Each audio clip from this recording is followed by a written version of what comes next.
Yo, what's going on, guys? It's the Draft Nerd, and today we're going to be doing a 3-round mock draft. Now, all of round 1 will be in this video today. Rounds 2 and 3 will be a separate video tomorrow morning. So in this video, we're going to be going through round 1, and then make sure you come back for tomorrow to see rounds 2 and 3. So without further ado, let's get into it. Alright, so this is being recorded Monday morning, which means yes, the Eagles did win the Super Bowl in dominant fashion, might I add. So this will be my first mock draft with the complete draft order solidified. We got the Eagles picking at 32, Chiefs at 31. So picking here at number 1, we got the Tennessee Titans, as we know, and you know, I'm still a believer that this is a quarterback pick. Now, there's been a lot of hype for a guy like Abdul Carter going number 1 overall. You know, the Titans GM says that if there's a generational talent, you take it. Now, he's definitely not talking about the quarterback class if he's saying that. You know, Cam Ward, as good as he might be, he's not generational. Neither is Shedeur or any other quarterback in this draft. Someone that might be generational is either an Abdul Carter or Travis Hunter. So might he be talking about one of those two players? Possibly. I mean, the Titans could use an edge rusher, and they could use a guy like Travis Hunter too. But ultimately, I do think he will end up taking a quarterback. Now, which quarterback will it be? We got Cam Ward, Shedeur Sanders. Those are the only two quarterbacks that I think are worth taking in the first round. I think it's got to be Cam Ward here. Again, it could be an Abdul Carter, it could be a Travis Hunter, but I just think the Titans cannot go into next year with Will Levis as their quarterback. He proved last season that he's not the guy to be a franchise quarterback. Get a guy like Cam Ward, who, although people are knocking, saying he's not, you know, a number 1 overall pick, he is a good quarterback, and when you need a quarterback, you got to take him. And so we're going to go with Cam Ward to the Titans here. On to number 2, we got the Cleveland Browns, and this is an interesting pick. This could go a few different ways. You know, Myles Garrett recently requested a trade. Whether that actually happens or not is yet to be determined, but I could see it actually happening, and if they do trade Myles Garrett, they have no pass rush at all. And if that's the case, I don't see how you can pass up on an Abdul Carter. Yes, this could be a Shedeur Sanders pick. They obviously need a quarterback. You know, Deshaun Watson's not the answer in Cleveland. But you're not getting out of that Deshaun Watson contract. You can pick up a quarterback in free agency on the low, like a Justin Fields, maybe a Russell Wilson. You know, if you want to splurge a little bit, as Sam Darnold, maybe a Kirk Cousins, there's guys on the market that the Browns could sign. And, you know, if they do trade Myles Garrett, that probably means they're catapulting themselves into a full rebuild. And you don't need to take a quarterback year 1 of a rebuild, especially if the guy is like a Shedeur Sanders, who's not necessarily worth a number 2 overall pick. So we're going to end up going with Abdul Carter. I think he is borderline generational. I wouldn't quite say he's generational. I think he's a blue chip prospect. I think he's, you know, top 2 in this class. So, you know, getting a really young, good edge rusher for the future for the Browns is a really good idea. Hopefully he could be the next Myles Garrett.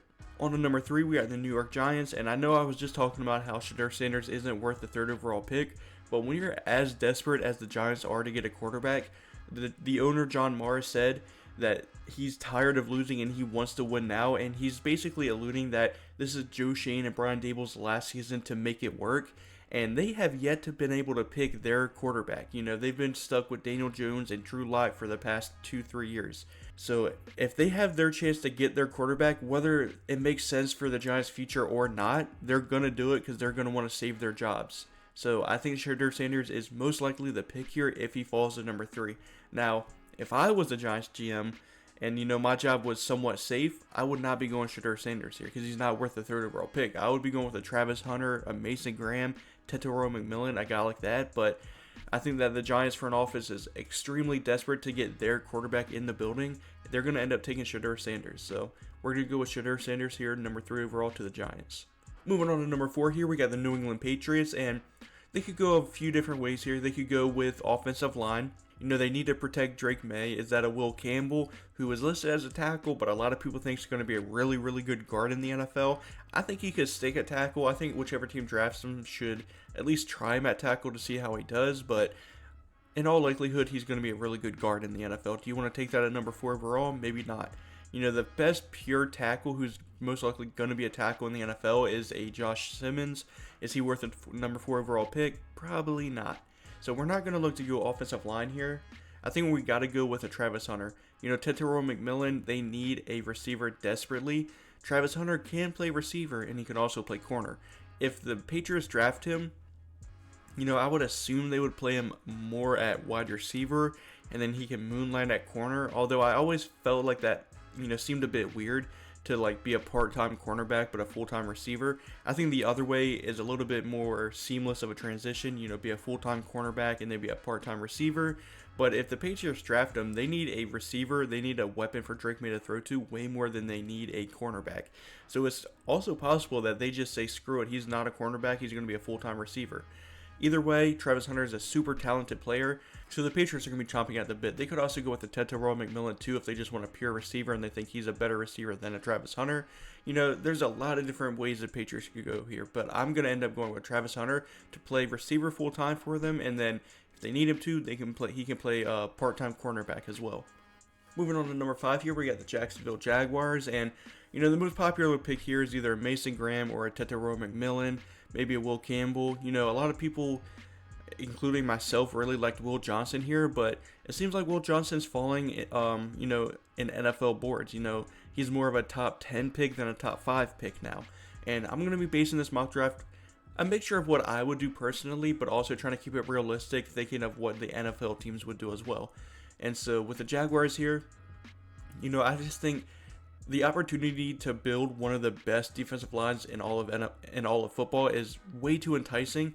Having Josh Hines-Allen on the edge with a Travon Walker on the edge, and then having Mason Graham on the interior, and then a Rick Armstead, that's a really good young defensive line that could easily be the best in the NFL next season. So we're going to go with Mason Graham to the Jaguars. On to number 6 here, we got the Las Vegas Raiders, and I think this is a Tetairoa McMillan pick.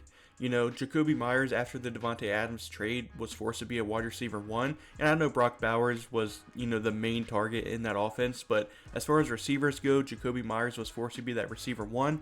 And that's just not his role. I think he's a really good receiver 2. And if you get a guy like Tetairoa McMillan, he will be that main guy out on the outside. Brock Bowers can absolutely feast in the middle, since defenses are also going to have to worry about Tetairoa McMillan, and then Jakobi Meyers can also fall back to his natural number 2 receiver spot. I think that makes way too much sense. You could also go with like a Will Johnson maybe as well, that would make a little bit of sense, but I think Tetairoa McMillan is the obvious pick here. Moving on to number 7, we got the New York Jets, and it seems like more and more that they're going to be going into a full-on rebuild. Aaron Rodgers is still undecided whether he's going to retire or not. Even if he does come back, for one more year, I don't think he'll be playing for the Jets. I'd give it maybe a 5% chance that the Jets go into next season with Aaron Rodgers at quarterback and Davante Adams at receiver. I think in all likelihood, they're going to be forced to go into a full rebuild, and they're not going to be with Aaron Rodgers. They're not going to have Davante Adams, and I don't think they're going to have Hassan Reddick on defense either. So they're going to go into a full rebuild, which means I would just take the best player available. Ashton Jeanty, I've seen a lot of mock drafts have the Jets going Ashton Jeanty. They have Bryce Hall. I know he hasn't had a 1,000-yard rushing season yet since he's been in the NFL, but the Jets really seem to like him. I think he's a good running back. I think, spending a top 10 pick on an Ashton Jeanty here for the Jets wouldn't make much sense to me. You could go with Will Johnson to pair alongside Sauce Gardner. That would be one of the better young cornerback duos in the NFL. Malachi Starks, Will Campbell. Do you want to take a guard here? I think if you take offensive lineman, you're either going to go with a Josh Simmons or an Armand Membou. And I really like Armand Membou to the Jets. I know I just said maybe take best player available, but also take into account value. They drafted Olu Fashanu last year, who is going to be their left tackle of the future. Is Tyron Smith going to be there next year? Is Morgan Moses going to be there? I think you go with a guy like Armand Membou, who has played right tackle in college. Where's it at? Yeah, he's played all right tackle. Look how much experience he has at right tackle. I'm not a big fan because I do think a guy like Josh Simmons is a better tackle prospect, but he plays left tackle. Yeah, he does have right tackle experience, though. I did forget that he had right tackle experience in 2022, so he can play right tackle. So actually, I'm going to end up going with Josh Simmons here. I think I like the Armand Membou pick a lot. I think he's the best pure right tackle, but, Josh Simmons does have right tackle experience. He's played left tackle the past 2 years, and I'm typically not a fan of forcing left tackles to play right tackle or right tackles to play left tackle. I think that more oftentimes than not, it's just a sloppy transition, and it's hard to really turn into a good right tackle when you got all that experience at left tackle. But Josh Simmons has played right tackle in 2022, so I'm going to take the chance on Josh Simmons, and I'm going to move him over to right tackle and have Olu Fashanu be the left tackle, and that's two really good tackles set up for your rebuild and for the next 10 years hopefully. Moving on to number 8, we got the Carolina Panthers, and I think it's basically best player available on the defense. Will Johnson's a very enticing pick here. Malachi Starks, although do you want to spend a top 10 pick on a safety when you're, really desperate for defensive talent? Maybe not. I like the James Pierce Jr. here or Mike Green. I think they need pass rush help. They had one of the worst pass rushes in the entire NFL last season. They'll hopefully be getting Derek Brown back, who is a really good run stuffer at defensive tackle, but they still don't have anything out on the edge that's, going to be scary for an offense to go up against. I think Mike Green or James Pierce would fix that. James Pierce is just a little small, a little raw when it comes to, technique. He's an insane athlete, and I think he could be disruptive year one. But I think a guy like Mike Green is a little bit more developed in his technique and could have a bigger impact year one than a James Pierce. And I love the fit Mike Green to the Panthers, and I like getting him into the top 10 because I do think Mike Green is a top 10 pick, especially after what we've seen at the Senior Bowl a couple weeks ago. On to number 9, we got the New Orleans Saints, and it just seems like such a Saints pick to go edge rusher, and more specifically, I don't know where PFF has him actually. Yeah, PFF has him at 18, Mykel Williams. I just think Mykel Williams is such a Saints pick.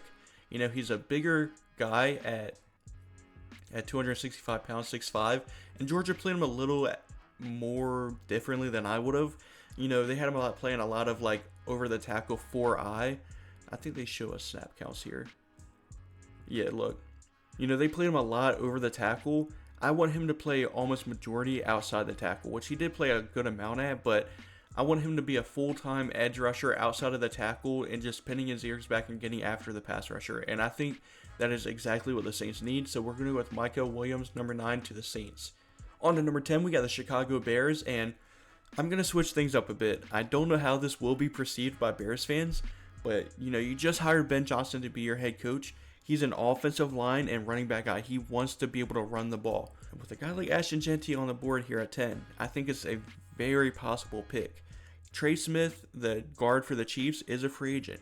The Bears could sign interior offensive line in free agency, and if that is the case, Ashton Jeanty sitting here at number 10 overall, I think the Bears would jump all over that. Ben Johnson could get his Jahmyr Gibbs and Ashton Jeanty, and really, I think Ashton Jeanty is, the best of what Jahmyr Gibbs gives you and the best of what David Montgomery gives you. So I just think Ben Johnson would have a hard time passing on a guy like Ashton Jeanty.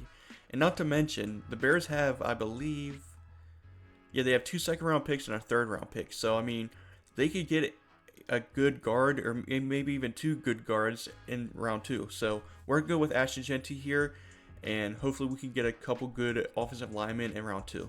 On to number 11, we got the 49ers, and I like going offensive tackle for him. We could go with a Kelvin Banks or an Armand Membu, but with a guy like Will Johnson still on the board, Javarius Ward is a free agent, and I just don't see him coming back to San Francisco. It doesn't seem like he wants to, and if that is the case, they're going to need a cornerback 1, and I think Will Johnson can be that.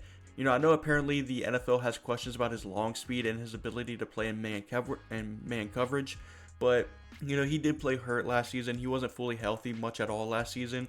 And when you go back to that 2023 tape, he was a monster.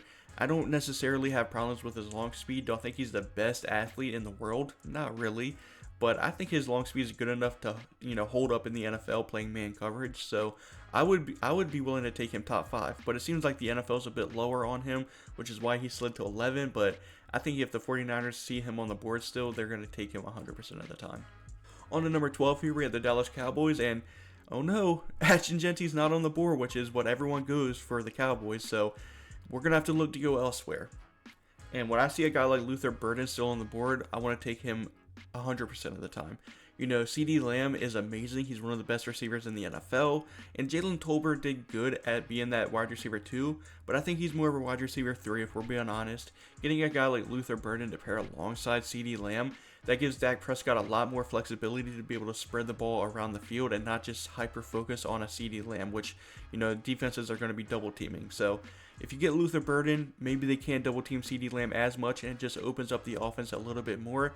And then we can hopefully get a good running back in round 2. There's a ton of them. There's going to be one in round 2 that's going to be worth taking. So we're going to go Luther Burden here to the Cowboys. On to number 13, we got the Miami Dolphins, and I think it's time, Dolphins. You got to go offensive line. You've been avoiding it for the past few years, and you really need offensive line. You know, Teron Armstead's injury prone, and he's also up there in age. Don't know how longer he's going to be able to play. You know, you also need interior offensive line. And with a guy like Will Campbell still on the board here at 13, I don't know how you can pass up on him. You know, you can try him at tackle if you want to. If not, you can kick him into guard, and he's going to be a really good guard for you. You know, it's almost like the Dolphins they need to eat their vegetables. They don't want to take offensive line. It's a boring pick. They want to take those, you know, athletic freaks at receiver and running back. But you've got to be able to protect Tua Tagovailoa. He's got to have a little bit more time in the pocket to operate. And I think that Will Campbell could really, really help that. On to number 15, we got the Indianapolis Colts. And with Tyler Warren still on the board, I know it's a boring pick. I know a lot of people go this. We could also go with the James Pierce if we wanted to, but I just really like the fit of Tyler Warren. And I know a lot of people, or I'm not going to say a lot, but some people on YouTube aren't a fan of this pick. But, you know, with Anthony Richardson, you want to get him as many targets as possible because he's not the most accurate guy. But with Jonathan Taylor and Anthony Richardson's threat to run the ball, Tyler Warren is the full package at tight end. You can ask him to be in line and block for you on read options and stuff like that. But he can also absolutely destroy you through, up the seams, and you know, he's just a really good receiving tight end as well. I think that gives Anthony Richardson even more targets to go, you know, throw the ball to. You know, you already got a Michael Pittman at receiver, Josh Downs in the slot with a, you know, Alec Pierce / Adonai Mitchell, you know, as a wide receiver 2 on the other outside. And then having Tyler Warren in the middle. If Anthony Richardson can't succeed with that offense, then maybe he's not the quarterback of the future. But we're going to end up going with Tyler Warren because I think he's a full package at tight end. At 15 here, we got the Atlanta Falcons, and you got to go edge rusher here. I don't see how you cannot go edge rusher here. And with the James Pierce still on the board, I think you have to go with the James Pierce. Like I said, he's an athletic freak, a little bit small at 243. I want to see him gain maybe another 7 pounds to get up to at least 250, but he's an athletic freak. I think he's only going to get better in the NFL with more reps. You know, once he gets a little bit better of a pass rush moveset, he's going to be unstoppable because that athleticism is going to take him a long way. He just needs to develop a little bit better of a pass rush move, and he's going to be phenomenal. So we're going to go with James Pierce Jr. to the Falcons. Moving on here to 16, we got the Arizona Cardinals. They need trenches help, whether that's offensive line or defensive line. We're going to look to go defensive line here. We're going to be getting B.J. Ojulari back, who's a pretty good edge rusher, although maybe slightly injury prone. You know, you got Darius Robinson, who you took last year. I think pairing up a Shamar Stewart, who can play out on the edge, but can also play a little bit of 3-tech as well. He could be, you know, a 4-eye for you. He's a very versatile piece that you can play on that defensive line. And he had an unbelievable Senior Bowl. Him and Mike Green probably had the best Senior Bowls, and I don't see how Shamar Stewart makes it out of the top 20. And with the Cardinals on the clock here, I can see them going either Shamar Stewart or Walter Nolan. We're going to go Shamar Stewart, though, because I think he's a little bit more versatile. On to 17 here, we got the Cincinnati Bengals, and speaking of Walter Nolan, I think this is where you pick him. You know, the Bengals had one of the worst defenses I've ever seen. You know, it was just a struggle all year, and Joe Burrow on that offense they couldn't put up enough points because the defense was just so bad. So I think you got to go best player available on the defense, and again, you could go Malachi Starks here. You know, the Bengals are at their best when they have a really good safety. I'm not going to lie about that. Benjamin Morrison, although I do think he's going to fall pretty far just until we get more information about that hip injury. So we're going to go with a Walter Nolan, who is a really good penetrating defensive tackle who can get after the quarterback, but he can also stop the run as well, which the Bengals could not do after losing DJ Reader in free agency to the Lions. So we're going to go with Walter Nolan here to hopefully be able to be just a stopper in the middle of the field. On to 18 here, we have the Seattle Seahawks. And I wouldn't be mad at going with a guard here, but it seems like the Seahawks GM does not like going guard. He doesn't value the guard position at all. He doesn't think you should pay him or take him high in the draft. So we're going to refrain from taking maybe a Tyler Booker or a Gray Zabel here, which I do think would be a possibility if, you know, I was doing what I wanted to do. But we're gonna go more so what I think will happen here at 18. And I think it could be a Jalen Walker pick. And I know he's going to be low on this board. Yeah, he's 52 ranked. This big board is composed solely from one person, and that's Trevor Sikkema from PFF. And I completely respect Trevor Sikkema in a lot of his opinions, but it's just one guy. Just because one guy thinks Jalen Walker is ranked 52 doesn't mean everyone does. And I think Jalen Walker is a really, really good linebacker slash edge rusher, and I think he's definitely worth taking here at 18. What do the Seahawks need? They need off-ball linebacker help, and they need pass rush help. Jalen Walker can do both of those things, and I think Mike Macdonald could really utilize Jalen Walker to his fullest ability, so we're going to go with Jalen Walker here to the Seahawks. On to 19, here we got the Tampa Bay Buccaneers, and I think we're going to go linebacker here as well. We could also go edge rusher, but when we look at edge rusher, the premium guys are off the board here. I think the next guy up is a Nick Scorton. Jack Sawyer, I think, is more of a back end of the first round. Picking him at 19 would be a little bit of a reach in my opinion, and same with Nick Scorton. So instead, we're going to look to go edge rusher in the second round for the Bucs, and we're going to go with linebacker out of Alabama, Jahad Campbell. You know, Levante David, if he does come back because he is a free agent, I don't think he's going to play for another team besides the Bucs. But he might retire, but if he does come back, he's still not going to be able to play forever. You need to get a linebacker in there to be his replacement. And I think Jahad Campbell is an amazing athlete at the linebacker position. He's incredibly long, and he can also blitz at a really good rate. So we're going to go with Jahad Campbell here to the Buccaneers. On to number 20, we got the Denver Broncos. And I think this is where we could go Malachi Starks. You know, when you look at the Broncos depth chart, who do they have at safety? They have PJ Locke and they have Brandon Jones with JL Skinner, who I was a pretty big fan of coming out of Boise State, I believe, but I don't think he's a starting caliber safety, so their safety position is not looking good at all. So with that being said, we are going to go with Malachi Starks to play safety for him. I think Malachi Starks is a really good safety prospect. I wouldn't quite call him a blue chip safety prospect. I don't think he should be taken in the top 10. But if he falls here to 20, I think that's a very good value for a guy like Malachi Starks. On to 21, we got the Pittsburgh Steelers. And I know they don't like taking a wide receiver in the first round, but I think they have to. I don't think they have much of a choice. They could go defensive back as well if they want to take a chance on a Benjamin Morrison or maybe a what's his name, Siobhan Ravel. But I'm going to end up going receiver here. We're going to go with either an Emeka Egbuka or we're going to go with a Matthew Golden, who a lot of people seem to love. I'm not quite as high on a Matthew Golden. I think he's a early day 2 guy, like very early day 2. But I do think he's going to end up going round 1. And when you think about the Steelers receiver situation, they have George Pickens, who's their ex-receiver who can beat press coverage. They have Roman Wilson, and that's basically all they have for the future. I like Roman Wilson a little bit more in the slot than I do outside just because of his size. And, Emeka Egbuka can play both slot and on the outside. He played, what was it? Yeah, he played majority out in the slot, which is where I like him. A lot of people seem to think he can be a full-time outside guy, but I think Matthew Golden fits a little bit better for what the Steelers are looking for, which is, a pure outside receiver. And then, so that way that if they do see a future with Roman Wilson, they could play Roman Wilson in the slot and then have George Pickens play the X. So I like Matthew Golden's fit to the Steelers a little bit more than Emeka Egbuka, although I'm a bigger Emeka Egbuka fan. On to number 22, we got the Los Angeles Chargers, and, I think it would be hard for Jim Harbaugh to pass up on either a Kenneth Grant or a Colston Loveland. He coached both of them at Michigan in 2023, so I think he would be taking one of these two guys if they're still on the board. I'm going to go with Colston Loveland because I usually go with Kenneth Grant to the Chargers. So we're going to go with Colston Loveland. They need a tight end. Will Dissly's not a good tight end 1. They need a go-to tight end 1. And I think Colston Loveland could be an incredible receiving target for Justin Herbert to throw to. On to 23, we got the Green Bay Packers. And the Packers just love taking, defensive linemen in the first round. And so we're going to go with Kenneth Grant here.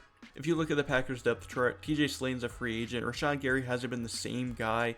Kenny Clark's really good, but I do believe he's up there in age. You have 29. He's getting up there in age. Kingsley Enagbare is a cool guy. He's fine. Carl Brooks is solid. Devontae Wyatt, Lucas Van Ness. They got a lot of names here, but are any of them really standout players? Not necessarily. So we're going to end up going with Kenneth Grant here to be that athletic freak up right in the middle of that defense. On to 24, we have the Minnesota Vikings, and I think this is where the fall of a Kelvin Banks ends.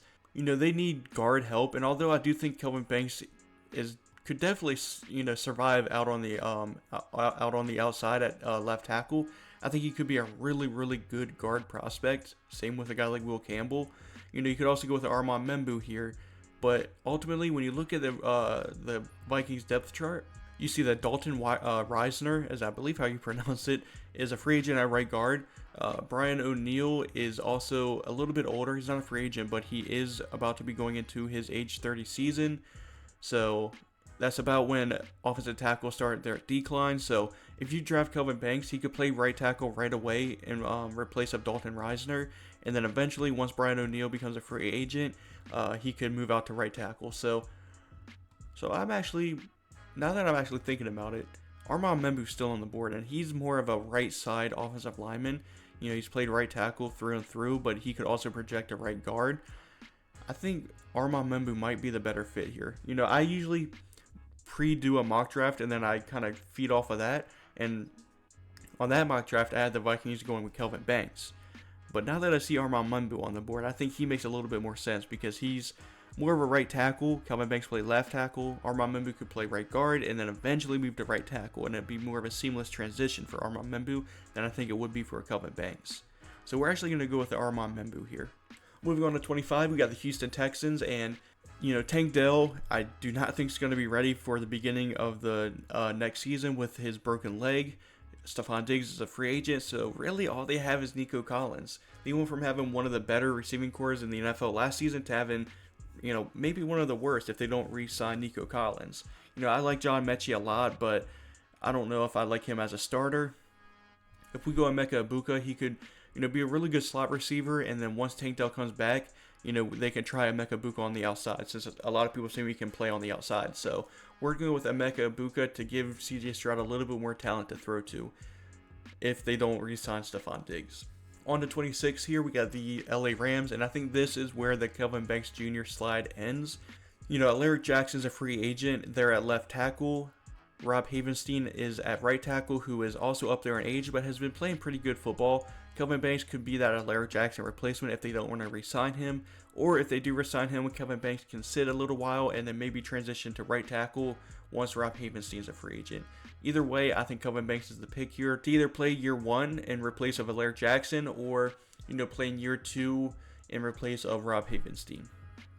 On to 27 here, we got the Baltimore Ravens, and they had an abysmal pass defense, but I don't think that's because of their secondary. They have a lot of talent in that secondary with, Kyle Hamilton, Marlon Humphrey, Nate Wiggins.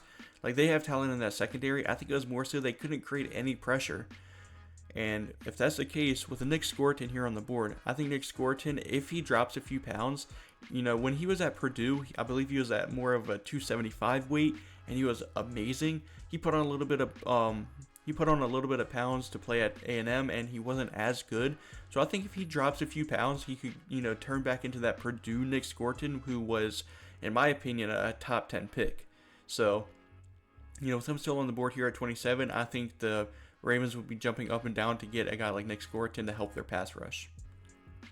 On to 28 here, we got the Detroit Lions, and with Jack Sawyer on the board, it makes too much sense. They could also be in the Myles Garrett sweepstakes, but we're not going to be projecting a Myles Garrett trade this video, so we're going to go with Jack Sawyer to pair alongside Aiden Hutchinson to be a really good edge rushing duo.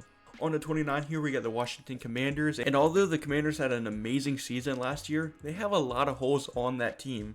I mean, they could use receiver, they could use offensive line, they could use defensive line, they could use secondary help, they could even use a running back for the future, because I'm not a big Brian Robinson guy, and Austin Eckler's up there in age. They could use so much talent, and somehow Jaden Daniels is just that good that they don't need that talent. So we could go really a lot of different ways. We could go Benjamin Morrison here. We could go with a Gray Zabel, a Tyleek Williams, Josh Carnley's really enticing, a Jahdae Barron, Siobhan Ravel, Donovan Ezeraku, like so many different options, Elika Umanor. But ultimately, I decided on going with a Josh Conerly. I'm not the biggest fan of Brandon Coleman playing tackle. I think he's more of a guard. I was, a big fan of him as a guard coming out of TCU. They had to play him at tackle. I don't think he's a tackle. Josh Conerly is a tackle, and I think he could be a really good left tackle for the Commanders for, the next 10 years. So you need to protect Jayden Daniels, and I think Josh Conerly could do that. And I know a lot of people are down on Josh Conerly because of his Senior Bowl, that one play that Mike Green had where Josh Conerly was playing right tackle and he's a left tackle. He's still a very, very good prospect who I would consider kind of a steal here at 29. So we're going to go with Josh Conerly here. On to 30, we got the Buffalo Bills, and I think this is a good spot to go with either a defensive tackle or a safety. When you look at the Bills depth chart, their safety situation is Taylor Rapp and Damar Hamlin, who is a free agent. I know they drafted Cole Bishop last year, and he's a good prospect. I don't know if he's going to be a starter for him. Taylor Rapp is also a little bit injury prone, 27. He's not like old or anything, but he is a little bit injury prone. So I think this is a prime safety pick. You could also go defensive tackle. Daquan Jones is up there in age. But I'm just such a big fan of a Nick Emmanwori to the Bills that I think I gotta go with him. Yeah, Trevor Sikkema has him at 86. I've watched Trevor Sikkema in the stock exchange. He seems really high on Nick Emmanwori, so I don't know why he has him here at 86. I think he is a first-round caliber player, and so getting him at 30, I think is a steal for the Bills. Don't pay attention to that rank 86. I think he's arguably just as good as Malachi Starks. Alright, here at 31, we got the Kansas City Chiefs after they lost the Super Bowl. What do they need? They need offensive line help. But unfortunately, if you look at the tackle situation here, Ariante Urzuri is a possible pick here. Cameron Williams is a possible pick here. Ozzy Trapillo, wouldn't say he's an option here at 31, but he could be an option at in round 2. I just don't know if Ariante Urzuri is worth taking here at 31. They also need help in the interior of that defensive line. And I think Tyreek Williams is a little bit better value here than what we got at tackle. Because I don't think Gray Zabel is a tackle in the NFL at all. So I know that the Chiefs, the main reason they lost the Super Bowl was that offensive line. They could maybe get someone in free agency, but I just don't like the tackle value here at 31. I just don't think Ariante Urzuri is the only guy I would be willing to take here, and I don't think he's worth a pick here at 31. So we're going to pass on offensive tackle, however hard that might be, and we're going to go with a Tyreek Williams to be a run stopper alongside Chris Jones, who's a really, really good pass rusher. And then the final pick of the first round in the end of this video, we got the Eagles picking at 32, and I think they will go edge. Josh Sweat had an amazing Super Bowl, a phenomenal Super Bowl. He is a free agent. The Eagles are not going to be able to afford him. He's going to get a payday after that performance. And same with Milton Williams. He had, I believe, multiple sacks as well. Milton Williams is going to be too expensive for the Eagles to retain now. They both played into massive contracts, and I don't think the Eagles are going to be able to pay them when they also have to pay a guy like Zach Baldwin as well. So I think they got to go defensive line here. And looking at edge, Donovan Ezeraku is a really good option here. Prince Mamielin, also a really good option. You look at defensive tackle, TJ Sanders is a very possible option here as well. I did settle on Donovan Ezeraku, however. He's a lightning bolt off the edge at 6'2", 247. Again, not the biggest guy, possibly a pass rush only guy year one, but he had 14 sacks in 2024. He had an amazing season for Boston College. I think he could be that Josh Sweat replacement. You also have Nolan Smith there. You also have Bryce Huff there, who had a down year. But, they got guys on the defensive line, but they always love to have a rotation. And I think Donovan Ezeraku is a very good rotational pass rusher. I could also see them going JT Tuimoloau, who's more of a refined technical run stopper. But I'm gonna go Donovan Ezeraku here, though, to replace Josh Sweat. And then that's going to be the first round. Let me know what you guys think so far of this mock draft. Like I said, day 2, both rounds 2 and 3 will be happening tomorrow morning at 10 a.m. So make sure you subscribe so you don't miss that video. And with that being said, I'm the Draft Nerd, and thanks for watching. Tune in tomorrow.